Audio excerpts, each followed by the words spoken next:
ನಮಸ್ಕಾರ. ಮುಖ್ಯಾಂಶಗಳು. ಇಂದಿನಿಂದ 2 ದಿನ ಪ್ರಧಾನಿ ನರೇಂದ್ರ ಮೋದಿ ಗುಜರಾತ್ ಪ್ರವಾಸ. ವಿವಿಧ ಅಭಿವೃದ್ಧಿ ಯೋಜನೆಗಳಿಗೆ ಚಾಲನೆ.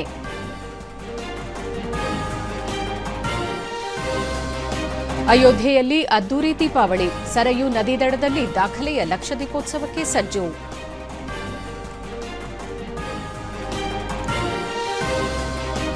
ರಾಜಸ್ವ ಪರಿಶೀಲನಾ ಸಂಗ್ರಹಣಾ ಸಭೆ. ನಿಗದಿತ ಗುರಿ ಸಂಗ್ರಹಕ್ಕೆ ಅಧಿಕಾರಿಗಳಿಗೆ ಮುಖ್ಯಮಂತ್ರಿ ಸಿದ್ದರಾಮಯ್ಯ ಸೂಚನೆ.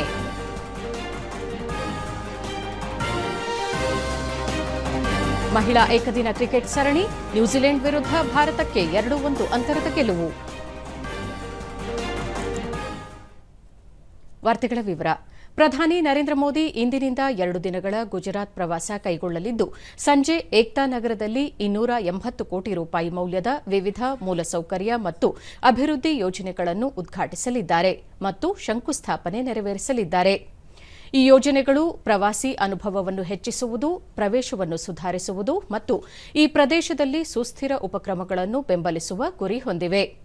ಪ್ರಾರಂಭ್ 6.0 ರಲ್ಲಿ 99ನೇ ಕಾಮನ್ ಫೌಂಡೇಶನ್ ಕೋರ್ಸ್ನ ಅಧಿಕಾರಿ ತರಬೇತಿದಾರರನ್ನುದ್ದೇಶಿಸಿ ಪ್ರಧಾನಿ ನರೇಂದ್ರ ಮೋದಿ ಭಾಷಣ ಮಾಡಲಿದ್ದಾರೆ. ಈ ಕಾರ್ಯಕ್ರಮದ ಘೋಷವಾಕ್ಯ ಆತ್ಮನಿರ್ಭರ ಮತ್ತು ವಿಕಸಿತ ಭಾರತಕ್ಕಾಗಿ ಮಾರ್ಗಸೂಚಿ ಎಂಬುದಾಗಿದ್ದು, ಕಾರ್ಯಕ್ರಮವು ಭಾರತದ 16 ನಾಗರಿಕ ಸೇವೆಗಳು ಮತ್ತು ಭೂತಾನ್ನ 3 ನಾಗರಿಕ ಸೇವೆಗಳ 653 ಅಧಿಕಾರಿ ತರಬೇತಿದಾರರನ್ನು ಒಳಗೊಂಡಿದೆ. ಮರಳುಗಲ್ಲಿನಿಂದ ಮಾಡಿದ ಕೋನಾರ್ಕ್ ಚಕ್ರ ಪ್ರತಿಕೃತಿಗಳನ್ನು ರಾಷ್ಟ್ರಪತಿ ಭವನ ಸಾಂಸ್ಕೃತಿಕ ಕೇಂದ್ರ ಮತ್ತು ದೆಹಲಿಯ ಅಮೃತ್ ಉದ್ಯಾನದಲ್ಲಿ ಸ್ಥಾಪಿಸಲಾಗಿದೆ. ಈ ಸ್ಥಾಪನೆಯು ಸಂದರ್ಶಕರಲ್ಲಿ ದೇಶದ ಶ್ರೀಮಂತ ಪರಂಪರೆಯನ್ನು ಪ್ರದರ್ಶಿಸುವ ಮತ್ತು ಉತ್ತೇಜಿಸುವ ಗುರಿ ಹೊಂದಿದೆ. ಈ ಉಪಕ್ರಮವು ರಾಷ್ಟ್ರಪತಿ ಭವನದಲ್ಲಿ ಸಾಂಪ್ರದಾಯಿಕ, ಸಾಂಸ್ಕೃತಿಕ ಮತ್ತು ಐತಿಹಾಸಿಕ ಅಂಶಗಳನ್ನು ಪರಿಚಯಿಸಲು ಕೈಗೊಳ್ಳಲಾದ ಹಲವು ಕ್ರಮಗಳ ಭಾಗವಾಗಿದೆ. ಯುನೆಸ್ಕೋ ವಿಶ್ವ ಪರಂಪರೆಯ ತಾಣವಾದ ಕೋನಾರ್ಕ್ ಸೂರ್ಯ ದೇವಾಲಯವು ಒಡಿಶಾದ ದೇವಾಲಯದ ವಾಸ್ತುಶಿಲ್ಪದ ಪರಾಕಾಷ್ಠೆಯಾಗಿದೆ. ಕೋನಾರ್ಕ್ ಚಕ್ರಗಳು ಭಾರತದ ಸಾಂಸ್ಕೃತಿಕ ಪರಂಪರೆಯ ಸಂಕೇತಗಳಾಗಿವೆ. ರಕ್ಷಣಾ ವಲಯದಲ್ಲಿ ಆಮದು ಪ್ರಮಾಣ ತಗ್ಗಿಸುವ ಮೂಲಕ ಆತ್ಮನಿರ್ಭರತೆಗೆ ಹೆಚ್ಚಿನ ಒತ್ತು ನೀಡಲಾಗಿದೆ ಎಂದು ರಕ್ಷಣಾ ಸಚಿವ ರಾಜನಾಥ್ ಸಿಂಗ್ ಹೇಳಿದ್ದಾರೆ. ದೆಹಲಿಯಲ್ಲಿ ನಿನ್ನೆ ಭಾರತೀಯ ನೌಕಾಪಡೆಯ ಸ್ವಾವಲಂಬನ್ 2024 ಕಾರ್ಯಕ್ರಮದಲ್ಲಿ ಅವರು ಕಳೆದ 10 ವರ್ಷಗಳಲ್ಲಿ ರಕ್ಷಣಾ ವಲಯ ಭಾರೀ ಪರಿವರ್ತನೆ ಕಂಡಿದೆ ಎಂದರು. 1990ರ ದಶಕದಲ್ಲಿ ಕಂಪ್ಯೂಟರ್ ಕ್ರಾಂತಿ, ನಂತರ ಆರ್ಥಿಕ ಸುಧಾರಣೆ, ಬಳಿಕ ಮಾಹಿತಿ ತಂತ್ರಜ್ಞಾನ ಕ್ರಾಂತಿ ಮುಂತಾದವುಗಳಿಂದ ಆರ್ಥಿಕತೆ, ಮಾರುಕಟ್ಟೆ, ವಿಜ್ಞಾನ ತಂತ್ರಜ್ಞಾನ ಸೇರಿದಂತೆ ಹಲವು ವಲಯಗಳಲ್ಲಿ ಸಾಕಷ್ಟು ಬದಲಾವಣೆಯಾದರೂ ರಕ್ಷಣಾ ವಲಯ ಹೆಚ್ಚಿನ ಬದಲಾವಣೆ ಕಾಣಲಿಲ್ಲ ಎಂದರು. ಇದೀಗ ಸಂಶೋಧನೆ, ಅಭಿವೃದ್ಧಿ, ನಾವೀನ್ಯತೆ, ತಂತ್ರಜ್ಞಾನ ಬಳಕೆಗೆ ಹೆಚ್ಚಿನ ಒತ್ತು ನೀಡಲಾಗಿದ್ದು, ದೇಶದ ರಕ್ಷಣೆ ಮತ್ತು ಭದ್ರತಾ ವ್ಯವಸ್ಥೆ ಬಲಗೊಳ್ಳುತ್ತಿದೆ ಎಂದು ತಿಳಿಸಿದರು. ನೌಕಾಪಡೆಯ ಮುಖ್ಯಸ್ಥ ಅಡ್ಮಿರಲ್ ದಿನೇಶ್ ಕುಮಾರ್ ತ್ರಿಪಾಠಿ ಸೇರಿದಂತೆ ಹಿರಿಯ ಸೇನಾಧಿಕಾರಿಗಳು ಭಾಗವಹಿಸಿದ್ದರು. सिस्टम भी नहीं था, पर पिछले कुछ वर्षों में राष्ट्रीय सुरक्षा को ध्यान में रखते हुए हमने इंपोर्ट पर अपनी डिपेंडेंसी कम करने और आत्मनिर्भर बनने का निर्णय लिया. इसके लिए माननीय प्रधानमंत्री जी ने जो कमिटमेंट दिखाई वह आज भी हमारा मार्गदर्शन कर रही है. यह माननीय प्रधानमंत्री की दूरदर्शिता का यह परिणाम है कि पिछले कुछ वर्षों में स्थितियों में तेजी से सुधार हुआ है. आज हमारे पास कॉन्क्रीट इकोसिस्टम भी है और आज हम सेल्फ रिलायंस की ओर तेजी से आगे बढ़ रहे हैं. ಶ್ರೀರಾಮನ ಜನ್ಮಭೂಮಿ ಅಯೋಧ್ಯೆಯ ಭವ್ಯವಾದ ದೀಪೋತ್ಸವಕ್ಕೆ ಸಾಕ್ಷಿಯಾಗಲು ಸಿದ್ದವಾಗಿದೆ. ಇದು ವಿಶ್ವದ ಯಾವುದೇ ನದಿಯ ಘಾಟ್ಗಳ ಮೇಲೆ ದೀಪಗಳನ್ನು ಬೆಳಗಿಸುವ ಹಿಂದಿನ ಎಲ್ಲಾ ಗಿನ್ನಿಸ್ ದಾಖಲೆಗಳನ್ನು ಸರಿಗಟ್ಟುವ ನಿರೀಕ್ಷೆಯಿದೆ. ನಿನ್ನೆ ನಡೆದ ಕಾರ್ಯಕ್ರಮವೊಂದರಲ್ಲಿ ಪ್ರಧಾನಿ ನರೇಂದ್ರ ಮೋದಿ ಈ ದೀಪಾವಳಿಯು ಐತಿಹಾಸಿಕವಾದದು, ಅಯೋಧ್ಯೆಯ ಶ್ರೀರಾಮನ ದೇವಾಲಯವು ಸಾವಿರಾರು ದೀಪಗಳಿಂದ ಬೆಳಗಲಿದ್ದು ಆಚರಣೆಗಳನ್ನು ಅಭೂತಪೂರ್ವವಾಗಿಸುತ್ತದೆ ಎಂದು ಹೇಳಿದರು. ಮತ್ತೊಂದೆಡೆ ಅಯೋಧ್ಯೆಯಲ್ಲಿ ಇಂದು ಭವ್ಯ ದೀಪೋತ್ಸವಕ್ಕೆ ಸಿದ್ದತೆಗಳು ಭರದಿಂದ ಸಾಗಿದ್ದು, ಹೊಸ ವಿಶ್ವ ದಾಖಲೆ ನಿರ್ಮಿಸಲು ಪವಿತ್ರ ಸರಯೂ ಘಾಟ್ಗಳಲ್ಲಿ ಒಟ್ಟು 28 ಲಕ್ಷ ದೀಪಗಳ ವ್ಯವಸ್ಥೆ ಮಾಡಲಾಗಿದೆ. ಇಂದು ಸಂಜೆ ಮುಖ್ಯ ಕಾರ್ಯಕ್ಕಾಗಿ ಇಡೀ ನಗರವನ್ನು ಸ್ವಚ್ಛಗೊಳಿಸಿ ಅಲಂಕರಿಸಲಾಗುತ್ತಿದೆ. ಅಯೋಧ್ಯೆಯಾದ್ಯಂತ 35 ಲಕ್ಷಕ್ಕೂ ಅಧಿಕ ದೀಪಗಳನ್ನು ಬೆಳಗಿಸುವ ಸಾಧ್ಯತೆ ಇದೆ. ತುರ್ತು ಪರಿಸ್ಥಿತಿಯನ್ನು ನಿಭಾಯಿಸಲು ಘಾಟ್ಗಳಲ್ಲಿ 5 ನಿಯಂತ್ರಣ ಕೊಠಡಿಗಳನ್ನು ಸ್ಥಾಪಿಸಲಾಗಿದೆ. ನೈರ್ಮಲ್ಯ ವಾಹನಗಳ ಮೂಲಕ ಘಾಟ್ಗಳನ್ನು ನಿರಂತರವಾಗಿ ಸ್ವಚ್ಛಗೊಳಿಸಲಾಗುತ್ತಿದೆ. प्रथमः दीपोत्सवः तत्र ಹಸಿರು, ಸ್ವಚ್ಛ ಮತ್ತು ಪ್ಲಾಸ್ಟಿಕ್ ಮುಕ್ತ ದೀಪಾವಳಿಯನ್ನು ಸಂಕೇತಿಸುವ ಹಸಿರು ದೀಪಾವಳಿ ಆಚರಣೆಯ ಬಗ್ಗೆ ಪರಿಸರ, ಅರಣ್ಯ ಮತ್ತು ಹವಾಮಾನ ಬದಲಾವಣೆ ಸಚಿವಾಲಯ ಹಸಿರು ದೀಪಾವಳಿ ಪ್ರತಿಜ್ಞೆಯನ್ನು ಒಳಗೊಂಡ ಇನ್ಫೋಗ್ರಾಫಿಕ್ ಪೋಸ್ಟರ್ ಮೂಲಕ ಜಾಗೃತಿ ಮೂಡಿಸುತ್ತಿದೆ. ಈ ಚಟುವಟಿಕೆಯು ಪರಿಸರ ಪ್ರಜ್ಞೆಯನ್ನು ಸಾಂಸ್ಕೃತಿಕ ಅಭ್ಯಾಸಗಳಲ್ಲಿ ಸಂಯೋಜಿಸುವಲ್ಲಿ, ಸುಸ್ಥಿರ ಉತ್ಸವಗಳನ್ನು ಉತ್ತೇಜಿಸುವಲ್ಲಿ ಹಾಗೂ ಭಾರತದ ಹವಾಮಾನ ಕಾರ್ಯಸೂಚಿಯಲ್ಲಿ ನಾಗರಿಕರನ್ನು ಸಕ್ರಿಯವಾಗಿ ತೊಡಗಿಸಿಕೊಳ್ಳುವಲ್ಲಿ ನಿರ್ಣಾಯಕ ಹೆಜ್ಜೆಯನ್ನು ಬಿಂಬಿಸುತ್ತದೆ. ಹಸಿರು ದೀಪಾವಳಿ ಅಭಿಯಾನವು ಹವಾಮಾನ ಬದಲಾವಣೆ ಮತ್ತು ಸುಸ್ಥಿರ ಅಭಿವೃದ್ಧಿ ಗುರಿಗಳಿಗೆ ಭಾರತದ ಬದ್ಧತೆಯನ್ನು ಪ್ರತಿಧ್ವನಿಸುತ್ತದೆ.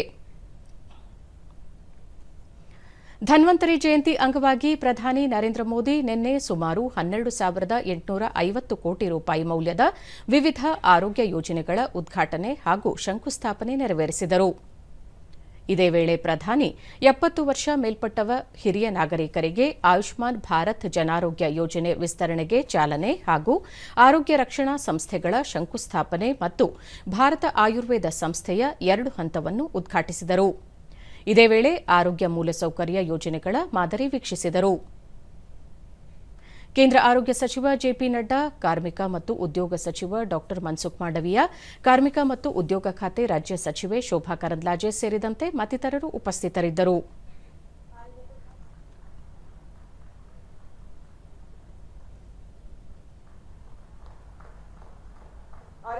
उत्तराखंड से अप्रोच के तहत ड्रोन्स और हेलीकॉप्टर आपातकाल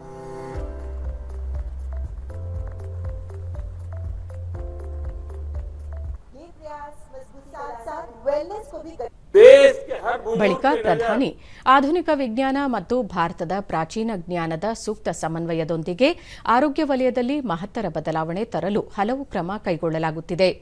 ಭಾರತದ ಯೋಗ, ಪಂಚಕರ್ಮ, ಧ್ಯಾನ ಮುಂತಾದ ಪ್ರಾಚೀನ ಜ್ಞಾನಗಳತ್ತ ಇಂದು ಇಡೀ ಜಗತ್ತು ಆಕರ್ಷಿತವಾಗಿದ್ದು, ರಾಷ್ಟ್ರ ವೈದ್ಯಕೀಯ ಪ್ರವಾಸದ ತಾಣವಾಗಿ ಹೊರಹೊಮ್ಮಿದೆ.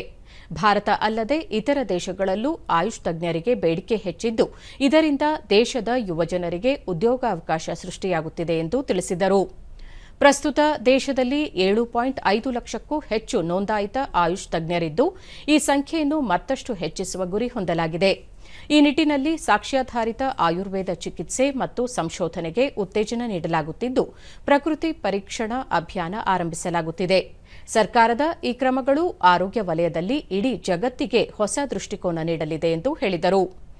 ಕಳೆದ 10 ವರ್ಷಗಳಲ್ಲಿ ವೈದ್ಯಕೀಯ ವಲಯದಲ್ಲಿ ಮಹತ್ತರ ಪ್ರಗತಿಯಾಗಿದ್ದು, ಎಂಬಿಬಿಎಸ್ ಮತ್ತು ಸ್ನಾತಕೋತ್ತರ ವೈದ್ಯಕೀಯ ವ್ಯಾಸಂಗದ ಸೀಟುಗಳ ಸಂಖ್ಯೆ ಗಣನೀಯ ಏರಿಕೆ ಕಂಡಿದೆ. ಮುಂದಿನ 5 ವರ್ಷಗಳಲ್ಲಿ 75,000 ಹೆಚ್ಚುವರಿ ಸೀಟುಗಳ ಸೇರ್ಪಡೆಯಾಗಲಿವೆ. ಇದರಿಂದ ಬಡ ಕುಟುಂಬದ ಪ್ರತಿಭಾನ್ವಿತರು ವೈದ್ಯರಾಗುವ ಕನಸು ನನಸಾಗಲಿದೆ ಎಂದು ತಿಳಿಸಿದರು. ದೇಶಾದ್ಯಂತ 14,000ಕ್ಕೂ ಹೆಚ್ಚು ಜನೌಷಧ ಕೇಂದ್ರಗಳಿದ್ದು, ಇವುಗಳಲ್ಲಿ ಮಾರುಕಟ್ಟೆ ಬೆಲೆಗಿಂತ 80% ರಿಯಾಯಿತಿ ದರದಲ್ಲಿ ಔಷಧಿಗಳನ್ನು ಮಾರಾಟ ಮಾಡಲಾಗುತ್ತಿದೆ. ಇದರಿಂದ ಜನಸಾಮಾನ್ಯರಿಗೆ ಒಟ್ಟು 30,000 ಕೋಟಿ ರೂಪಾಯಿಗೂ ಹೆಚ್ಚು ಉಳಿತಾಯವಾಗಿದೆ ಎಂದರು. ಆರೋಗ್ಯ ಕ್ಷೇತ್ರದಲ್ಲಿ ತಂತ್ರಜ್ಞಾನ ಬಳಕೆಗೆ ಆದ್ಯತೆ ನೀಡಲಾಗಿದ್ದು, ಜನರಿಗೆ ಅತ್ಯಾಧುನಿಕ ಸೌಲಭ್ಯದೊಂದಿಗೆ ಗುಣಮಟ್ಟದ ವೈದ್ಯಕೀಯ ಸೇವೆ ಒದಗಿಸಲು ಸರ್ಕಾರ ಬದ್ಧವಾಗಿದೆ. ಈ ಸಂಜೀವಿನಿ ಯೋಜನೆಯಡಿ ಈವರೆಗೆ 30 ಕೋಟಿಗೂ ಹೆಚ್ಚು ಜನರು ಆನ್ಲೈನ್ ಮೂಲಕ ಉಚಿತ ಸಲಹೆ ಪಡೆದಿದ್ದಾರೆ. ಇಂದು ಆಯುಷ್ಮಾನ್ ಭಾರತ್ ಯೋಜನೆಯ ವ್ಯಾಪ್ತಿ ವಿಸ್ತರಿಸಲಾಗಿದ್ದು, 70 ವರ್ಷ ದಾಟಿದ ಎಲ್ಲರಿಗೂ ಇದರಡಿ ಉಚಿತ ಚಿಕಿತ್ಸೆ ಒದಗಿಸಲಾಗುತ್ತಿದೆ. ಈ ಮೂಲಕ ಚುನಾವಣಾ ಪೂರ್ವದಲ್ಲಿ ನೀಡಲಾಗಿದ್ದ ಭರವಸೆಯನ್ನು ಈಡೇರಿಸಲಾಗಿದೆ ಎಂದು ಹೇಳಿದರು. आयुष्मान वय वंदना कार्ड होगा तो परिवार के खर्चे भी कम होंगे, उनकी चिंता भी कम होगी. मैं इस योजना के लिए सभी देशवासियों को बधाई देता हूं और 70 साल से ऊपर के सभी बुजुर्गों को मैं भी यहां से प्रणाम करते हुए वय वंदना करता हूं. ಪ್ರಧಾನಮಂತ್ರಿ ಆಯುಷ್ಮಾನ್ ಭಾರತ ಆರೋಗ್ಯ ಮೂಲಸೌಕರ್ಯ ಯೋಜನೆಯಡಿ ದಕ್ಷಿಣ ಕನ್ನಡ ಜಿಲ್ಲೆಗೆ 25.11 ಕೋಟಿ ರೂಪಾಯಿ ಮೊತ್ತದ ಅಭಿವೃದ್ಧಿ ಕಾಮಗಾರಿಗಳಿಗೆ ಕೇಂದ್ರ ಸರ್ಕಾರ ಮಂಜೂರಾತಿ ನೀಡಿದೆ. ವೆನ್ಲಾಕ್ ಆಸ್ಪತ್ರೆಯ ಅತ್ತಾವರದ ಐಎಂಎ ಭವನದಲ್ಲಿ ಆಯೋಜಿಸಲಾಗಿದ್ದ ಕಾರ್ಯಕ್ರಮದಲ್ಲಿ ಪ್ರಧಾನಿ ನರೇಂದ್ರ ಮೋದಿ ಬಹುಕೋಟಿ ವೆಚ್ಚದ ಕಾಮಗಾರಿಗಳಿಗೆ ವರ್ಚುವಲ್ ಮೂಲಕ ನಿನ್ನೆ ಚಾಲನೆ ನೀಡಿದರು. ಈ ವೇಳೆ ಸಂಸದ ಕ್ಯಾಪ್ಟನ್ ಬ್ರಿಜೇಶ್ ಚೌಟಾ, ವಿಧಾನ ಪರಿಷತ್ ಸದಸ್ಯ ಪ್ರತಾಪ್ ಸಿಂಹ ನಾಯಕ್, ಐವನ್ ಡಿಸೋಜಾ ಮತ್ತಿತರರು ಅಧಿಕಾರಿಗಳು ಉಪಸ್ಥಿತರಿದ್ದರು.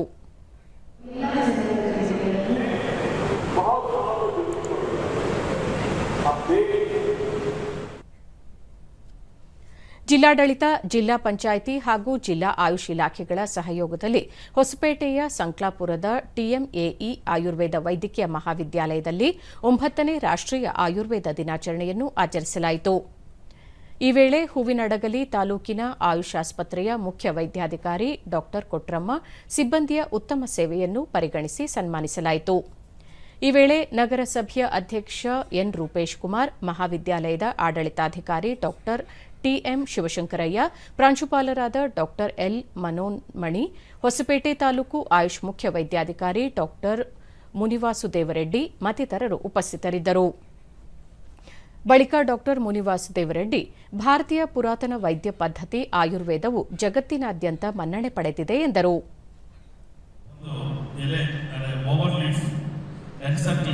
ಅಂದ್ರೆ ಈ ಒಂದು ಸರ್ಕಲ್ ಅಲ್ಲಿ ಒಂದು ಮತ್ತೆ ಎಲೆ ಇದೆ, ಎಂಡ್ ಸರ್ಕಲ್ ಆಗಿರುತ್ತೆ. ಅದರಲ್ಲಿ ಅದು ಏನು ರಿಪ್ರೆಸೆಂಟ್ ಮಾಡುತ್ತೆ ಅಂದ್ರೆ that is healing through nature based on this. N Rupesh Kumar, corona ಸಮಯದಲ್ಲಿ ಆಯುರ್ವೇದ ಔಷಧಿಯಿಂದ ಬಹಳಷ್ಟು ಜನ ಮನೆಯಲ್ಲಿಯೇ ಚಿಕಿತ್ಸೆ ಪಡೆದು ಜೀವ ಉಳಿಸಿಕೊಂಡರು ಎಂದರು.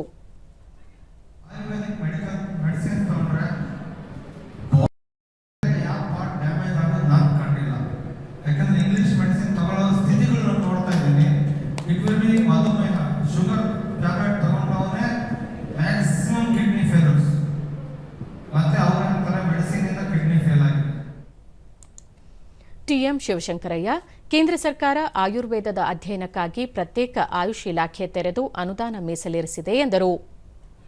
ದೇಶಕ್ಕೆ ಎಲ್ಲಾನು ಎಕ್ಸ್ಪೋರ್ಟ್ ಮಾಡಿದ ನಂಬರ್ 2 ದೇಶ ನಮ್ಮ ಇಂಡಿಯಾ. ಸೊ ಈ ಆಯುರ್ವೇದ ಸಿಕ್ಕಾಪಟ್ಟೆ ಸ್ಕೋಪ್ ಇದೆ coming years. So Ayurveda is going to integrate with modern technologies, modern methods. So there is huge scope for Ayurveda. So first ನಮ್ಮ ಮನಸ್ಥಿತಿಯನ್ನ ನಮ್ಮ ಸ್ಟೂಡೆಂಟ್ಸ್ಗೆ ಹಾಕಬೇಕು. ಆಯುರ್ವೇದ ಪ್ರಾಕ್ಟೀಸ್ ಮಾಡ್ತಿದ್ದ ಒಂದು ಕಾನ್ಫಿಡೆನ್ಸ್ ಬರಬೇಕು. ಅದು ಬಂದರೆ ಇಡೀ world is waiting for it. ದೂರದರ್ಶನದೊಂದಿಗೆ ಡಾ ಶಶಿರೇಖಾ ಆಯುರ್ವೇದ ವೈದ್ಯ ಪದ್ಧತಿ ಕಲಿಯುವಿಕೆಯ ಮಹತ್ವ ಕುರಿತು ಅಭಿಪ್ರಾಯ ಹಂಚಿಕೊಂಡರು. ಬಿಡುಗಡೆ ಮಾಡಿದ್ದೀವಿ, ಯಾಕಂದರೆ this is the need of the hour. ಈಗ ಮಕ್ಕಳಿಗೆ ಎಲ್ಲರಿಗೂ ಸಾಫ್ಟ್ ಕಾಪಿ ಇದ್ದರೆ ಅವ್ರಿಗೆ ತುಂಬ ಅನುಕೂಲ ಆಗುತ್ತೆ ಅನ್ನೋ ಉದ್ದೇಶದಿಂದ ನಾವು ಈ ಬುಕ್ಕನ್ನು ತಯಾರು ಮಾಡಿದ್ದೀವಿ. ನಮ್ಮ ಮಕ್ಕಳಿಗೆ ಎಲ್ಲ ಥ್ರೂಔಟ್ ಯಾರೇ ಆದರೂ ರಿಸರ್ಚ್ ಮಾಡೋಕ್ಕೆ ಎಲ್ರಿಗೂ ಹೆಲ್ಪ್ ಆಗಲಿ ಅಂತ ನಾವು ನಮ್ಮ ಕಾಲೇಜ್ ವೆಬ್ಸೈಟಲ್ಲಿ ಇದನ್ನು ಅಪ್ಲೋಡ್ ಮಾಡಿದ್ದೀವಿ. ನಮಗೆ ತುಂಬ ಸಂತೋಷ ಆಗಿದೆ. ಇವತ್ತು ಆಯುಷ್ ಡಿಪಾರ್ಟ್ಮೆಂಟ್ ಜೊತೆ ಸೇರಿಕೊಂಡು ನಮ್ಮ ಕಾಲೇಜಿನಲ್ಲಿ ನಾವು ಆಯುರ್ವೇದ ಡೇಯನ್ನು ಆಚರಿಸ್ತಾ ಇದ್ದೀವಿ. ತುಂಬ ಸಂತೋಷ ಆಗಿದೆ.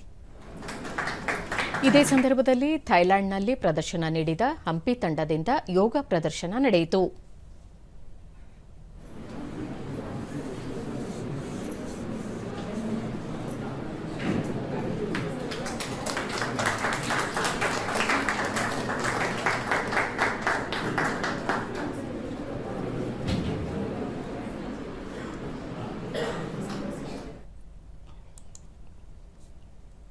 ಕೋಲಾರ ಜಿಲ್ಲೆ ನರಸಾಪುರ ಕೈಗಾರಿಕಾ ಆವರಣದಲ್ಲಿ ನಿರ್ಮಾಣವಾಗಲಿರುವ ಕಾರ್ಮಿಕ ವಿಮಾ ಆಸ್ಪತ್ರೆ ಇಎಸ್ಐಗೆ ಪ್ರಧಾನಿ ನರೇಂದ್ರ ಮೋದಿ ವರ್ಚುವಲ್ ಮೂಲಕ ನಿನ್ನೆ ಶಿಲಾನ್ಯಾಸ ನೆರವೇರಿಸಿದರು.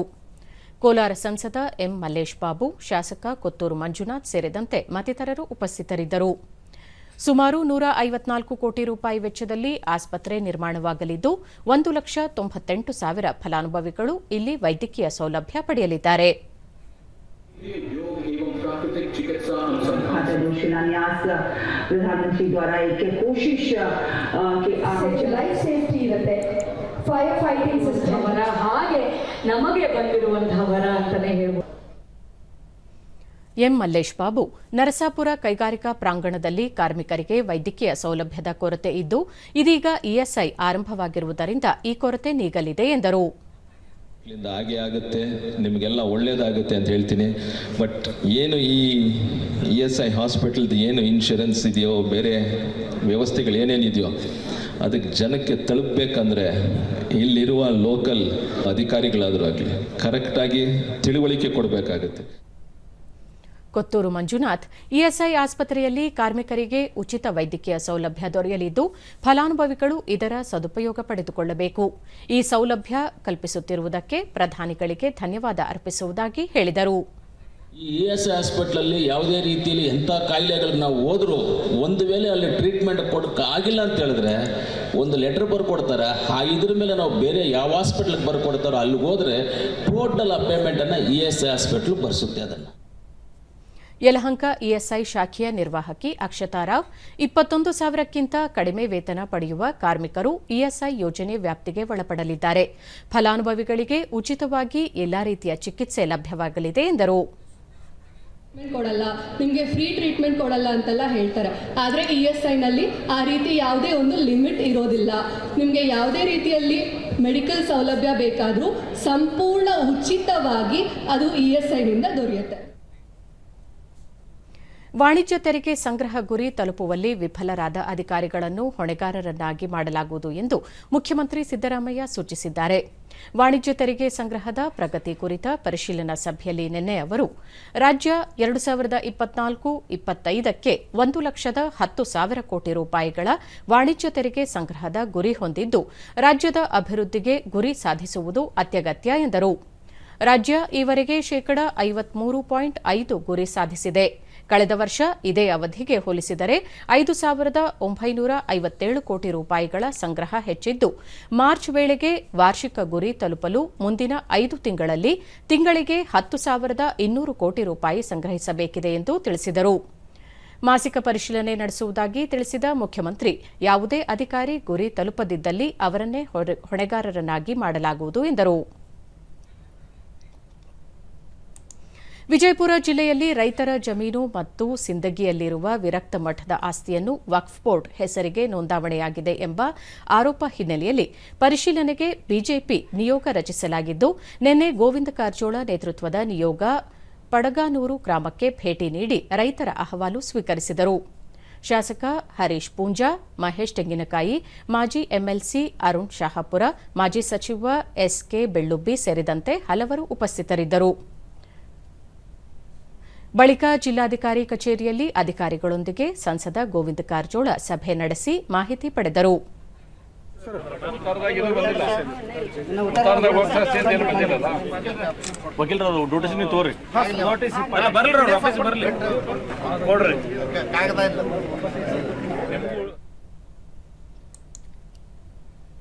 ಮಾಧ್ಯಮಗಳೊಂದಿಗೆ ಗೋವಿಂದ ಕಾರಜೋಳ ಹಲವು ವರ್ಷಗಳಿಂದ ಉಳಿಮೆ ಮಾಡಿಕೊಂಡು ಬಂದ ರೈತರಿಗೆ ವಕ್ಫ್ ಬೋರ್ಡ್ನಿಂದ ನೋಟಿಸ್ ನೀಡಿದ್ದು ರೈತರು ಆತಂಕಕ್ಕೀಡಾಗಿದ್ದಾರೆ.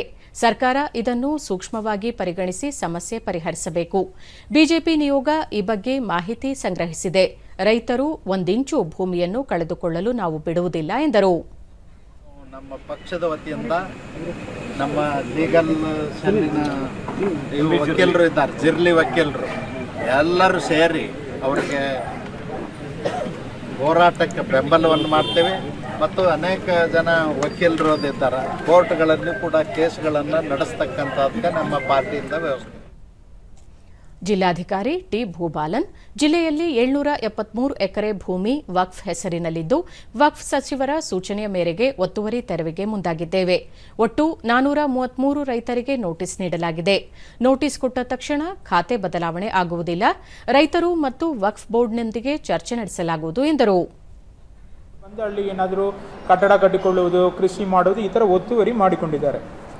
ಉಳಿದ 12,083 ಎಕರೆ 17 ಗುಂಟೆ ಈಗಾಗಲೇ ಭೂನ್ಯಾಯ ಮಂಡಳಿಯಿಂದ ಲ್ಯಾಂಡ್ ರಿಫಾರ್ಮ್ಸ್ ಆ್ಯಕ್ಟ್ ಕೆಳಗಡೆ ಅಥವಾ ಇನಾಮ್ ಅಬಾಲಿಷನ್ ಆ್ಯಕ್ಟ್ ಕೆಳಗಡೆ ಈಗಾಗಲೇ ಲ್ಯಾಂಡ್ ಗ್ರಾಂಟ್ ಆಗಿರುವುದಿದೆ, ಕೆಲವೊಂದು ಭೂಸ್ವಾಧೀನ ಆಗಿರುವುದು ಇದೆ. ಕೇಂದ್ರ ಸರ್ಕಾರದ ಮೈ ಭಾರತ್ ಅಭಿಯಾನದಡಿ ನೆಹರು ಯುವ ಕೇಂದ್ರ ಹಾಗೂ ವಿವಿಧ ಸಂಘ ಸಂಸ್ಥೆಗಳ ಸಹಯೋಗದಲ್ಲಿ ಚಿತ್ರದುರ್ಗದಲ್ಲಿ ನಿನ್ನೆ ಸ್ವಚ್ಛತಾ ಕಾರ್ಯ ನಡೆಯಿತು.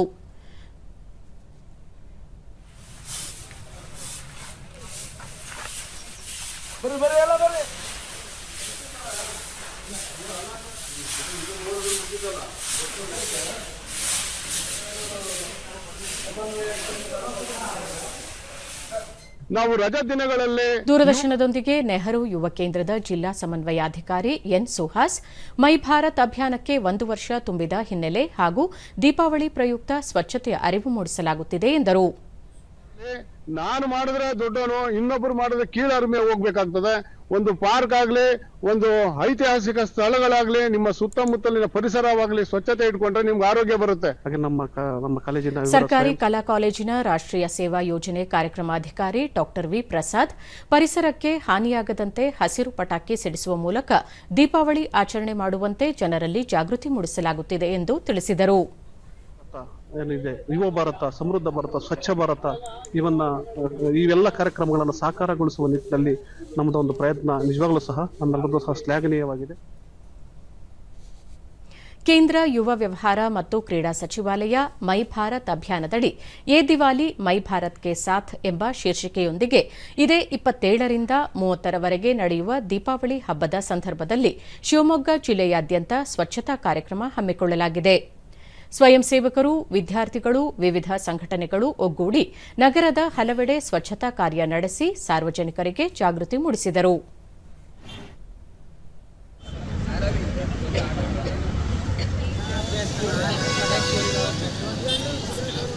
ಪ್ರತಿಷ್ಠಿತ ಯೋಜನೆ ಆದಂತಹ ಮೈ ಭಾರತ್ ದೂರದರ್ಶನದೊಂದಿಗೆ ವಿದ್ಯಾರ್ಥಿ ಶೇಖ್ ಹಸನ್ ದೀಪಾವಳಿ ಪ್ರಯುಕ್ತ ಮಾರುಕಟ್ಟೆ ಸುತ್ತಮುತ್ತ ಸ್ವಚ್ಛತಾ ಕಾರ್ಯ ನಡೆಸಿ ಜನರಿಗೆ ಅರಿವು ಮೂಡಿಸಲಾಯಿತು ಎಂದರು. ವಿದ್ಯಾರ್ಥಿಗಳೊಂದಿಗೆ ಸ್ವಚ್ಛತಾ ಕಾರ್ಯಕ್ರಮ ಹಮ್ಮಿಕೊಂಡು ಇವತ್ತು ಯಶಸ್ವಿಯಾಗಿ ಈ ಕಾರ್ಯಕ್ರಮವನ್ನು ಮಾಡಿ ಎಲ್ಲರಿಗೂ ಹಾಗೂ ದೀಪಾವಳಿ ಹಬ್ಬದ ಪ್ರಯುಕ್ತ ಒಂದು ಅವೇರ್ನೆಸ್ ಕಾರ್ಯಕ್ರಮ ಕೂಡ ಇದ್ರ ಜೊತೆ ಮಾಡ್ತಿದ್ದೇವೆ. ಈ ಸಂದರ್ಭದಲ್ಲಿ ಹಲವಾರು ಪ್ಲಾಸ್ಟಿಕ್ನ ಸಂಗ್ರಹಿಸಿ ಎಲ್ಲ ಜನರಿಗೆ ಸ್ವಚ್ಛತೆಯ ಬಗ್ಗೆ ಒಂದು ಅರಿವು ಕಾರ್ಯಕ್ರಮ ಕಸನೆಲ್ಲ ಮತ್ತೋರ್ವ ವಿದ್ಯಾರ್ಥಿ ಮಯುದ್ದೀನ್ ಹಬ್ಬದ ಸಂದರ್ಭದಲ್ಲಿ ಪಟಾಕಿ ಸಿಡಿತದಿಂದ ಸಾಕಷ್ಟು ಪರಿಸರ ಮಾಲಿನ್ಯದ ಜೊತೆಗೆ ಸ್ವಚ್ಛತೆ ಹಾಳಾಗುತ್ತದೆ. ಹೀಗಾಗಿ ಪಟಾಕಿ ಸಿಡಿಸುವುದರ ಜೊತೆಗೆ ಸ್ವಚ್ಛತೆಯ ಕಡೆಗೂ ಗಮನ ಹರಿಸಬೇಕು ಎಂದು ತಿಳಿಸಿದರು. ನರೇಂದ್ರ ಮೋದಿಯವರು ಮಾಡಿದ್ರು, ಅದ್ರ ಪ್ರಕಾರವಾಗಿ ಮಾಡಿದ್ದೀವಿ. ಇದು ಸಕ್ಸಸ್ಫುಲ್ ಆಗಿದೆ. ಎಲ್ಲ ಕಾಲೇಜಿಂದ ಬಂದಿದ್ದಾರೆ. ನನಗೆ ಇದರಲ್ಲಿ ಪಾರ್ಟಿಸಿಪೇಟ್ ಮಾಡಿದ್ದಕ್ಕೆ ತುಂಬ ಖುಷಿಯಾಗಿದೆ. ಮೈ ಭಾರತ್ ವಾಲಂಟಿಯರ್ಸ್ ನೆಹರು ಯುವ ಕೇಂದ್ರದ ಜಿಲ್ಲಾ ಯುವ ವ್ಯವಹಾರಾಧಿಕಾರಿ ಉಲ್ಲಾಸ್ ಪ್ರಧಾನಿ ನರೇಂದ್ರ ಮೋದಿ ಅವರು ಆರಂಭಿಸಿದ ಮೈ ಭಾರತ್ ಸ್ವಚ್ಛತಾ ಆಂದೋಲನಕ್ಕೆ 1 ವರ್ಷ ಪೂರ್ಣಗೊಂಡ ಹಿನ್ನೆಲೆ ಸ್ವಚ್ಛತಾ ಕಾರ್ಯ ನಡೆಸಲಾಯಿತು. ಅಲ್ಲದೆ ದೀಪಾವಳಿಯ ಸಂದರ್ಭದಲ್ಲಿ ಸ್ವಚ್ಛತೆಯ ಮಹತ್ವವನ್ನು ಸಾರ್ವಜನಿಕರಿಗೆ ಅರಿವು ಮೂಡಿಸಲಾಯಿತು ಎಂದರು. ಇವತ್ತು ನಮ್ಮ ಸ್ವಚ್ಛತಾ ಮಾರ್ಕೆಟ್ ಕ್ಲೀನಿಂಗ್ ಆ್ಯಂಡ್ ಆಕ್ಟಿವಿಟೀಸ್ ಅನ್ನು ಇವತ್ತು ಆಚರಿಸ್ತಾ ಇದೆ. ಕೇಂದ್ರ ಸಂವಹನ ಇಲಾಖೆ ನಿನ್ನೆ ಬೆಳಗಾವಿ ಜಿಲ್ಲೆ ಬೈಲಹೊಂಗಲ ತಾಲೂಕಿನ ಮಲ್ಲಮ್ಮನ ಬೆಳವಡಿ ಗ್ರಾಮದಲ್ಲಿ ಸ್ವಚ್ಛ ಭಾರತ ಅಭಿಯಾನ ಜಾಗೃತಿ ಕಾರ್ಯಕ್ರಮ ಆಯೋಜಿಸಿತ್ತು. ಶಾಲಾ ಮಕ್ಕಳು, ಆಶಾ ಕಾರ್ಯಕರ್ತರು, ಅಧಿಕಾರಿಗಳು, ಗ್ರಾಮದ ಪ್ರಮುಖರು, ಕಲಾ ತಂಡಗಳೊಂದಿಗೆ ಪ್ರಮುಖ ಬೀದಿಗಳಲ್ಲಿ ಜಾಗೃತಿ ಜಾಥಾ ನಡೆಸಿ ಸ್ವಚ್ಛತೆಯ ಕುರಿತು ಅರಿವು ಮೂಡಿಸಿದರು. ಇದಕ್ಕೂ ಮುನ್ನ ನಡೆದ ಕಾರ್ಯಕ್ರಮದಲ್ಲಿ ರಾಷ್ಟ್ರೀಯ ಏಕತೆ ಕುರಿತು ಪ್ರತಿಜ್ಞಾ ವಿಧಿ ಬೋಧಿಸಲಾಯಿತು. ಎಲ್ಲ ಗಣ್ಯಮಾನ್ಯರಿಗೂ ಅನಂತ ಧನ್ಯವಾದಗಳು.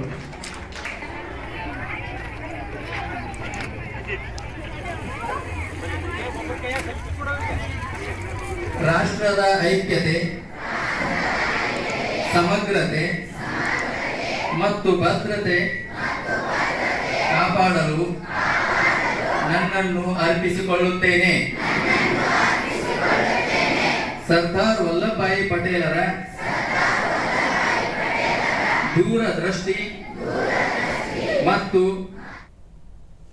ಗ್ರಾಮ ಪಂಚಾಯಿತಿ ಅಧ್ಯಕ್ಷ ಚಂದ್ರಶೇಖರಯ್ಯ ಕಾರಿಮಣಿ ಸ್ವಚ್ಛತೆ ಕಾಪಾಡುವಲ್ಲಿ ಮತ್ತು ಅರಿವು ಮೂಡಿಸುವಲ್ಲಿ ಮಹಿಳೆಯರ ಪಾತ್ರ ಪ್ರಮುಖವಾಗಿದ್ದು ಮನೆಯಲ್ಲಿ ಮಕ್ಕಳಿಗೆ ತಿಳುವಳಿಕೆ ನೀಡಬೇಕು ಎಂದರು. ನಿಜವಾಗಿ ಇದು ಒಂದನ್ನು ಅವ್ರ ಮೇಲೆ ಹಾಕ್ಬೇಕಂತ ನನ್ನ ಒಂದು ಅನಿಸಿಕೆ. ನಮ್ಮೂರ ಎಲ್ಲರನ್ನೂ ನಾವು ನಿಜವಾಗಿ ಅವ್ರನ್ನ ಬಳಸ್ಕೊಳ್ತೇವೆ. ಈ ಒಂದು ಕಾರ್ಯಕ್ರಮ ಮುನ್ನಡೆ ಆಗ್ಬೇಕಾದ್ರೆ ಅವ್ರ ತಿಳುವಳಿಕೆ ಬಂತಂದ್ರೆ ಅವರ ಸಂಪರ್ಕದಲ್ಲಿ ಸಾಕಷ್ಟು ಹೆಣ್ಮಕ್ಳು ಇರ್ತಾರೆ. ಯಾಕಂದ್ರೆ ಸ್ವಚ್ಛತೆ ಅನ್ನೋದು ಹೆಣ್ಮಕ್ಳ ಮೇಲೆ ಬಹಳ ಜವಾಬ್ದಾರಿ ಐತಿ. ವಿದ್ಯಾರ್ಥಿನಿ ಲಕ್ಷ್ಮಿ ಇಂದಿನ ಕಾರ್ಯಕ್ರಮದಲ್ಲಿ ಸ್ವಚ್ಛತೆಯ ಬಗ್ಗೆ ಮಾಹಿತಿ ದೊರೆತಿದೆ. ನಮ್ಮ ಪರಿಸರವನ್ನು ಸ್ವಚ್ಛವಾಗಿಡುವುದರ ಜೊತೆಗೆ ಅಕ್ಕಪಕ್ಕದವರಿಗೂ ಮಾಹಿತಿ ನೀಡುತ್ತೇವೆ ಎಂದು ತಿಳಿಸಿದರು. ಸ್ವಚ್ಛ ಭಾರತ ಅಭಿಯಾನದ ಬಗ್ಗೆ ನಮ್ಮ ವಿದ್ಯಾರ್ಥಿಗಳಿಗೆ ಮತ್ತು ಊರಿನ ಸದಸ್ಯರಿಗೆ ಜಾಗೃತಿಗಳನ್ನು ನೀಡಿದರು. ಈ ಜಾಗೃತಿ ನಮಗೆ ಸ್ವಚ್ಛ ಭಾರತ ಅಭಿಯಾನ ಅಂದ್ರೆ ಮೊದಲಷ್ಟು ಇದರಿಂದ ಹೆಚ್ಚಿನ ಮಾಹಿತಿ ತಿಳಿದು ಬಂದೈತಿ. ನಾವು ಮನೆಗೆ ಹೋಗಿ ನಮ್ಮ ಸುತ್ತಮುತ್ತ ಮನೆಯವ್ರಿಗೆ ಫಸ್ಟ್ ನಮ್ಮ ಮನೆಯವ್ರಿಗೆ ಎಲ್ಲ ಸ್ವಚ್ಛತೆ ಬಗ್ಗೆ ಹೇಳ್ತೇವೆ. ಫಸ್ಟ್ ನಾ ಸ್ವಚ್ಛವಾಗಿರ್ತಾನೆ, ಆಮೇಲೆ ನಮ್ಮ ಮನೆಯವ್ರು, ಆಮೇಲೆ ಊರು, ಹಂಗ ದೇಶ ಅಂತ ನಮ್ಮ ಸರ್ಗಳು ಅಲ್ಲಿ ಬಂದಂತ ಅಧಿಕಾರಿಗಳೆಲ್ಲ ಹೇಳಿದ್ರು. ಮತ್ತೋರ್ವ ವಿದ್ಯಾರ್ಥಿನಿ ಅಮೃತ ಇಂದಿನ ಕಾರ್ಯಕ್ರಮದಲ್ಲಿ ಸ್ವಚ್ಛತೆಯ ಬಗ್ಗೆ ಅರಿವು ಮೂಡಿಸಲಾಯಿತು. ಆರೋಗ್ಯ ಕಾಪಾಡಿಕೊಳ್ಳಲು ನಮ್ಮ ಸುತ್ತಲಿನ ಪರಿಸರವನ್ನು ಸ್ವಚ್ಛವಾಗಿಡುವುದು ಬಹಳ ಮುಖ್ಯ ಎಂದರು. ನಮ್ಮ ಮನಸ್ಸು ಶುದ್ಧಿಯಾದರೆ ನಮ್ಮ ದೇಶ ಶುದ್ಧಿ ಆಕೈತಿ ಅನ್ನುವಂಥ ಒಂದು ಮಾತು ಹೇಳಿದರು. ಆದ್ದರಿಂದ ನಮ್ಮ ಮನೆಯಿಂದನೇ ಸ್ಟಾರ್ಟ್ ಮಾಡೋನು.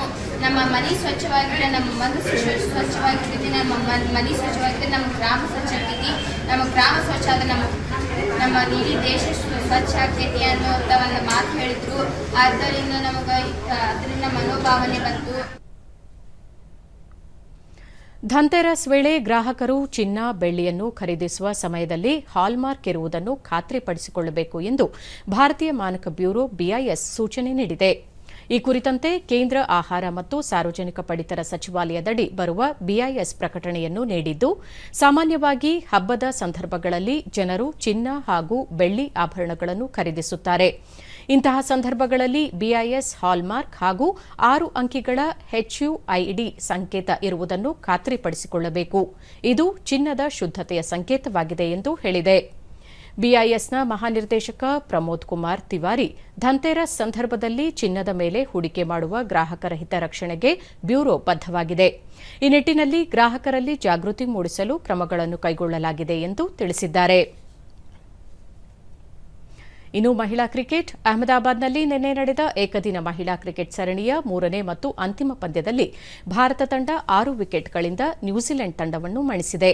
ಇದರೊಂದಿಗೆ 3 ಪಂದ್ಯಗಳ ಸರಣಿಯನ್ನು 2-1 ಅಂತರದಲ್ಲಿ ಹರ್ಮನ್ಪ್ರೀತ್ ಕೌರ್ ಬಳಗ ತನ್ನದಾಗಿಸಿಕೊಂಡಿದೆ. ನ್ಯೂಜಿಲೆಂಡ್ ನೀಡಿದ 233 ರನ್ ಗುರಿ ಬೆನ್ನತ್ತಿದ ಭಾರತ ತಂಡ 44.2 ಓವರ್ಗಳಲ್ಲಿ 4 ವಿಕೆಟ್ ನಷ್ಟಕ್ಕೆ 236 ರನ್ ಗಳಿಸಿ ಗೆಲುವು ಸಾಧಿಸಿತು. ಆರಂಭಿಕ ಆಟಗಾರ್ತಿ ಸ್ಮೃತಿ ಮಂದಾನ ಮತ್ತು ನಾಯಕಿ ಹರ್ಮನ್ಪ್ರೀತ್ ಕೌರ್ ಕ್ರಮವಾಗಿ 100 ಮತ್ತು 59 ರನ್ ಗಳಿಸಿ ಗೆಲುವಿನಲ್ಲಿ ಪ್ರಮುಖ ಪಾತ್ರ ವಹಿಸಿದರು. ಟಾಸ್ ಗೆದ್ದು ಬ್ಯಾಟಿಂಗ್ ಆಯ್ಕೆ ಮಾಡಿದ ನ್ಯೂಜಿಲೆಂಡ್ 49.5 ಓವರ್ಗಳಲ್ಲಿ 232 ರನ್ಗಳಿಗೆ ತನ್ನೆಲ್ಲ ವಿಕೆಟ್ ಕಳೆದುಕೊಂಡಿತು. ಬ್ರೂಕ್ ಹಾಲಿಡೇ 86 ರನ್ ಗಳಿಸಿದರು. ಭಾರತದ ಪರ ದೀಪ್ತಿ ಶರ್ಮಾ 3 ವಿಕೆಟ್ ಪಡೆದರು. ಈಗ ಇಂದಿನ ಪತ್ರಿಕೆಗಳ ಇಣುಕು ನೋಟ. 51,000 ಮಂದಿಗೆ ಉದ್ಯೋಗ ಪತ್ರ ವಿತರಣೆ. ಗರಿಷ್ಠ ಸಂಖ್ಯೆಯ ಯುವಜನರಿಗೆ ನೌಕರಿ ನೀಡುವುದು ನಮ್ಮ ಬದ್ಧತೆ. ಪ್ರಧಾನಿ ನರೇಂದ್ರ ಮೋದಿ. ರಾಜ್ಯದ 221 ಕ್ಷೇತ್ರಗಳಲ್ಲಿ 5.44 ಕೋಟಿ ಮತದಾರರು. ಕರಡು ಮತದಾರರ ಪಟ್ಟಿ ಪ್ರಕಟ. ಹೆಸರು ಸೇರ್ಪಡೆ, ತಿದ್ದುಪಡಿ, ವಿಳಾಸ ಬದಲಾವಣೆಗಳಿಗೆ ನವೆಂಬರ್ 24ರವರೆಗೆ ಅವಕಾಶ. ಉದ್ಯೋಗ ಸೃಷ್ಟಿಗೆ ಕೇಂದ್ರದಿಂದ ಯೋಜನೆ. ಎಚ್ಡಿಕೆ. ಮೇಕ್ ಇನ್ ಇಂಡಿಯಾ ಆತ್ಮನಿರ್ಭರದಡಿ ಉದ್ಯೋಗ ಸೃಷ್ಟಿ. ತಲೆ ಎತ್ತಲಿವೆ 24 ಪಾದಚಾರಿ ಮೇಲ್ಸೇತುವೆ. ಬೆಂಗಳೂರು ಮೈಸೂರು ರಾಷ್ಟ್ರೀಯ ಹೆದ್ದಾರಿಯಲ್ಲಿ ನಿರ್ಮಾಣಕ್ಕೆ ಮುಂದಾದ NHAI.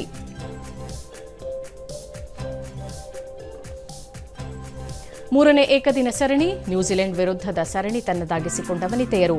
ಭಾರತಕ್ಕೆ 6 ವಿಕೆಟ್ಗಳ ಜಯ. ಇವು ಇಂದಿನ ಪತ್ರಿಕೆಗಳ ಪ್ರಮುಖ ಸುದ್ದಿ. ಉಳಿದಂತೆ ಸ್ಟಾರ್ಟ್ಅಪ್ ವೃದ್ಧಿಗೆ ಎಲಿವೇಟ್ ಕಾರ್ಯಕ್ರಮ. BTS 2024 ಆಪ್ಗೆ ಚಾಲನೆ. ಸಚಿವ ಪ್ರಿಯಾಂಕ್ ಖರ್ಗೆ ಉದ್ಘಾಟನೆ. 68 ಮೈದಾನಗಳಲ್ಲಿ 351 ಪಟಾಕಿ ಮಳಿಗೆಗೆ ಅನುಮತಿ. ಸುರಕ್ಷತಾ ಕ್ರಮಗಳನ್ನು ಕೈಗೊಳ್ಳಲು ಲೈಸೆನ್ಸ್ದಾರರಿಗೆ ಕಟ್ಟಾಜ್ಞೆ. ಪಟಾಕಿ ಮಾರಾಟದ ಮೇಲೆ ನಿಗಾ ವಹಿಸಲು ಕಾರ್ಯಪಡೆ ಗಸ್ತು.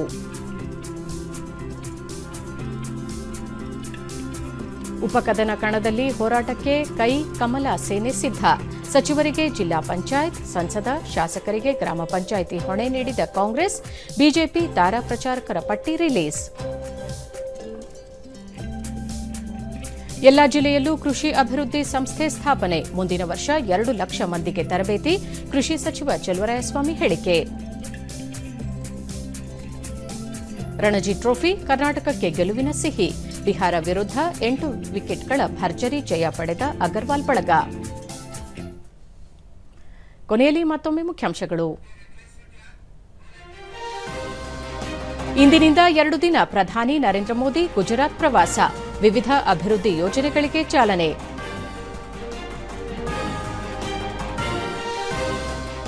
ಅಯೋಧ್ಯೆಯಲ್ಲಿ ಅದ್ದೂರಿ ದೀಪಾವಳಿ. ಸರಯೂ ನದಿ ದಡದಲ್ಲಿ ದಾಖಲೆಯ ಲಕ್ಷದೀಪೋತ್ಸವಕ್ಕೆ ಸಜ್ಜು.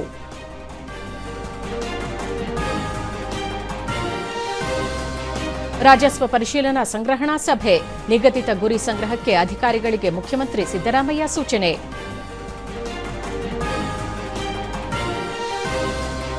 ಮಹಿಳಾ ಏಕದಿನ ಕ್ರಿಕೆಟ್ ಸರಣಿ ನ್ಯೂಜಿಲೆಂಡ್ ವಿರುದ್ಧ ಭಾರತಕ್ಕೆ 2-1 ಅಂತರದ ಗೆಲುವು. ನಮ್ಮ ವಾರ್ತಾ ಪ್ರಸಾರವನ್ನು ನೀವು ಡಿಡಿ ಚಂದನ ನ್ಯೂಸ್ ಯೂಟ್ಯೂಬ್, ಎಕ್ಸ್ ಖಾತೆ, ಫೇಸ್ಬುಕ್ ಹಾಗೂ ಇನ್ಸ್ಟಾಗ್ರಾಂನಲ್ಲೂ ವೀಕ್ಷಿಸಬಹುದು. ನಮ್ಮ ಮುಂದಿನ ವಾರ್ತಾ ಪ್ರಸಾರ ಬೆಳಗ್ಗೆ 11 ಗಂಟೆಗೆ. ನಮಸ್ಕಾರ.